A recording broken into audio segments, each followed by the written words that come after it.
बारी बारी से हम लोग पारमिकता के बारे में पढ़ेंगे। पेज संख्या आपका 41 पर है ये। तो देखो कोई अणु है, वो अणु जितने परमाणुओं से मिलकर बने होते हैं, पहले ही जानो तत्व होते हैं, तत्व जो होते हैं अणु से मिलकर बने होते हैं, और अणु जो होते हैं परमाणु से मिलकर बने होते हैं। तो ऐसे कहना, जैसे पहले समझ लो कि कोई तत्व अगर लेते हैं आप, चाहे हाइड्रोजन के तत्व लो, चाहे ऑक्सीजन के तत्व लो, तो जो भी तत्व आप चुनेंगे वह तत्व अणु से मिलकर बना होता है, और जो अणु होते हैं वो परमाणु से मिलकर बने होते हैं। एकदम याद रखना, तत्व अणु से, अणु किससे मिलकर बना होता है।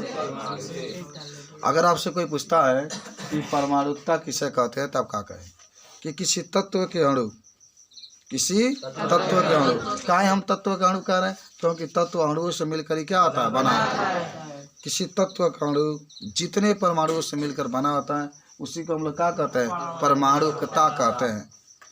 किसी तत्व का अणु जितने परमाणुओं से मिलकर के बना होता है उसी को हम लोग क्या कहते हैं, परमाणुकता कहते हैं। बात समझ रहे हैं। जैसे किसी के नीचे अगर 2 लिख दिया, जैसे हाइड्रोजन आप लिखते हैं उसके नीचे 2 लिख दिया, तो इसका मतलब ये हाइड्रोजन जो तत्व है ये 2 परमाणुओं से मिलकर बना है। वो जो लिखते हैं वो उसके नीचे 3 लिख देंगे, तो कितने परमाणुओं से मिलकर बना है, समझे। तो चलो लिखो कि किसी तत्व के अणु, किसी तत्व के अणु जितने परमाणुओं से मिलकर बने होते हैं, जितने परमाणुओं से मिलकर बने होते हैं उसे परमाणुकता कहते हैं, उसे परमुकता कहते हैं। किसी तत्व के अणु, इधर देखो, आगे देखो, जितने परमाणुओं से मिलकर के बने होते हैं उसी हम लोग क्या कहते हैं।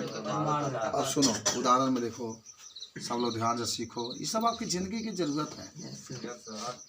कोई आपसे पूछे परमाणुकता क्या है, तो कोई भी तत्व के अणु जितने परमाणुओं से मिलकर बने होते हैं उसे परमाणुकता कहते हैं। अब बात करिए H2O की, बात करिए CO2 की, पहला उदाहरण है, दूसरा CO2 है। बात करिए आप NHCO3 की, बात करिए आप O3 की। अच्छा चलो बहुत सारे उदाहरण लिख सकते हैं। मैं आपसे कहूँ कि बताओ इसकी परमाणुकता कितनी होगी, यानी ये कितने परमाणुओं से मिलकर बना है। कितने, 3, 2 क्यों कर रहे हैं, यहाँ पर 2 है ना, तो एक ऑक्सीजन है, कितने हो जाएंगे, 3। इसका बताओ, समझ में नहीं क्या, 2 भाई 3 को सही से बोलो, ये कितने, कितने, 5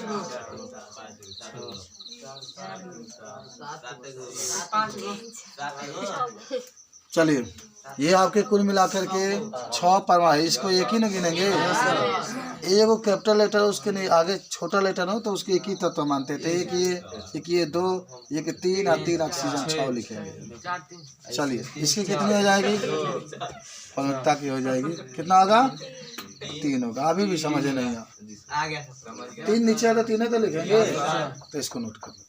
तो ये होता है परमाणुकता, किसी भी तत्व के अणु जितने परमाणुओं से मिलकर के बने होते हैं उसी को क्या कहा जाता है, परमाणुकता कहा जाता है। ठीक है, ये पेज नंबर 41 पर आपके है, 40 पर है, इसी का हम लोग जिक्र करें।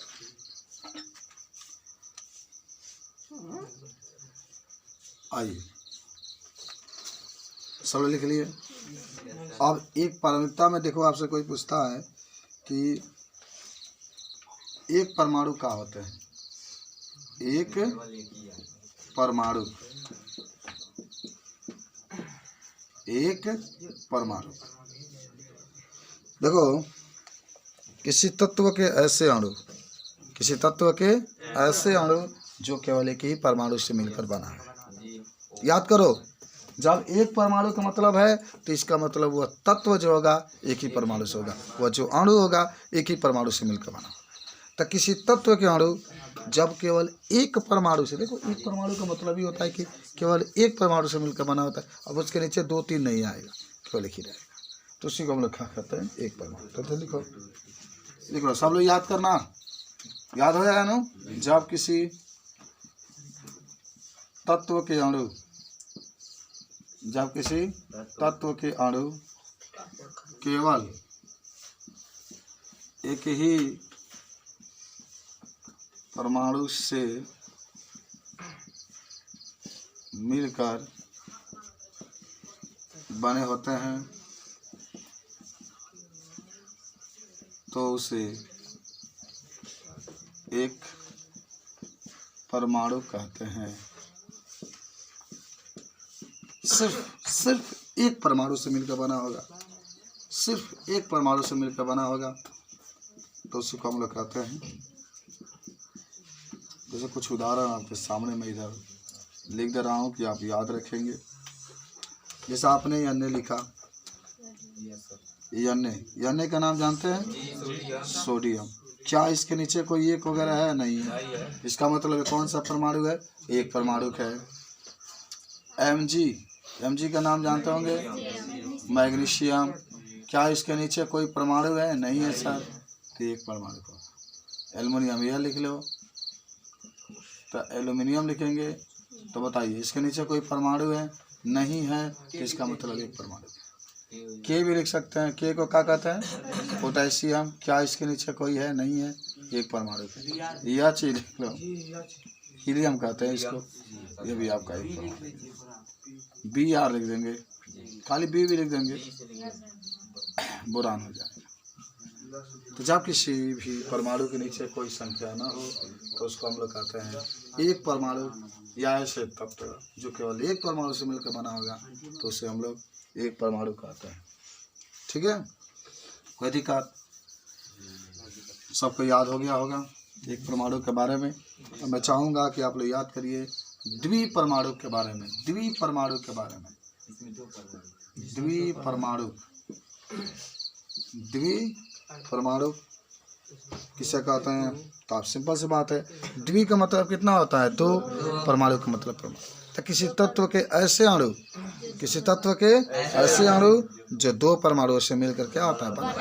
दो परमाणुओं से, द्वि का मतलब होता है, द्वि का मतलब होता है दो परमाणु से मिलकर बना होता है, उसे द्विपरमाणु कहते हैं। चलिए, तो ये भी बहुत सिंपल सा लिख लो, किसी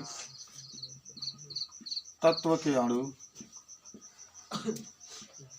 किसी तत्व के अणु जब दो परमाणुओं से मिलकर बने होते हैं। सबको याद होगा, अभी याद होना चाहिए।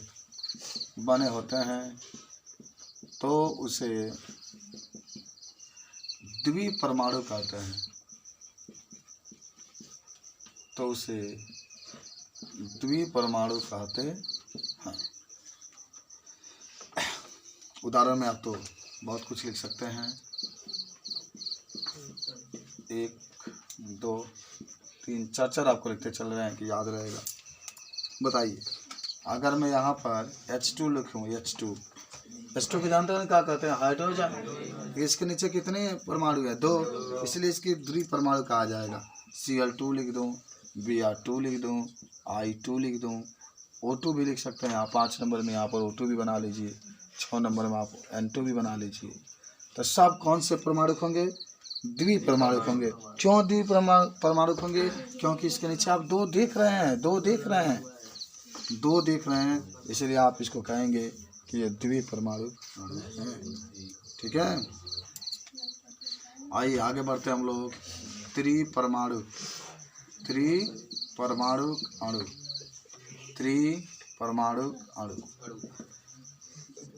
त्रिपरमाणु अणु की बात होगी तो आप कहेंगे ऐसे अणु, बहुत आसान से, किसी तत्व के ऐसे अणु जो 3 परमाणुओं से मिलकर बने होते हैं। कितने परमाणुओं से मिलकर? 3। एकदम सिंपल सी बात है। कोई भी तत्व है वो अणु से मिलकर बना होता है। अणु जो होते हैं परमाणु से मिलकर बने होते हैं। तो जब किसी तत्व के जो अणु होते हैं वो 3 परमाणुओं से मिलकर बने होते हैं तो उसी को हम लोग क्या कहते हैं? त्रिपरमाणु। चलो लिख लो।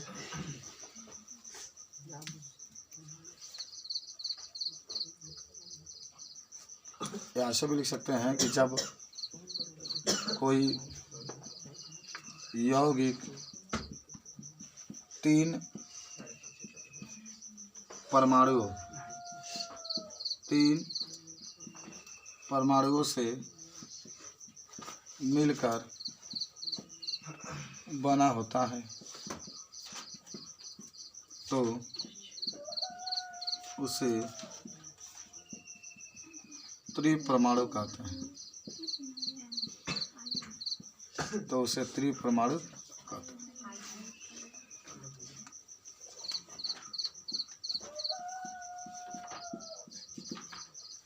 आप लिख सकते हैं O3 का नाम सुने होंगे, उदाहरण में O3 ओजोन है ना जी, इसके अंदर कितने परमाणु है? 3।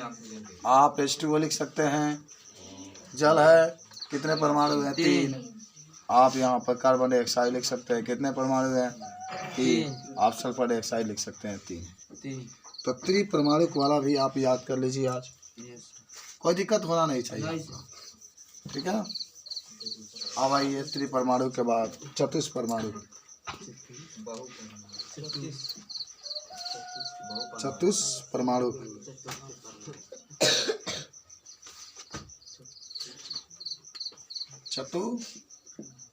चतुष्परमाणु तब लिख सकते हैं कि जब किसी तत्व के अणु केवल 4 परमाणु से मिलकर बने होते हैं उसे चतुष्परमाणु कहते हैं। जब किसी तत्व के अणु केवल 4 परमाणुओं से मिलकर बने होते हैं तो उसे चतुपरमाणु कहते हैं।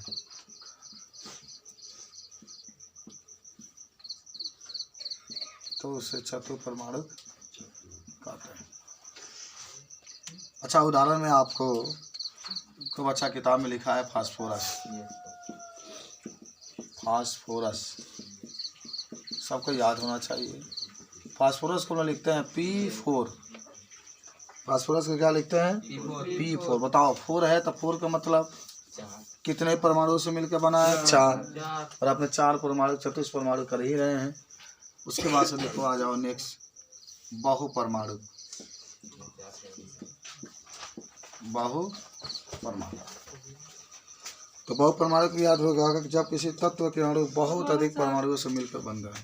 लिखना कि जब किसी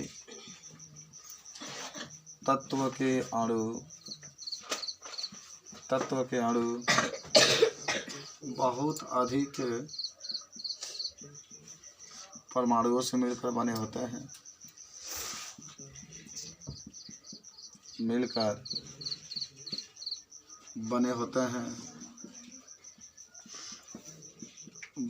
हैं, तो उसे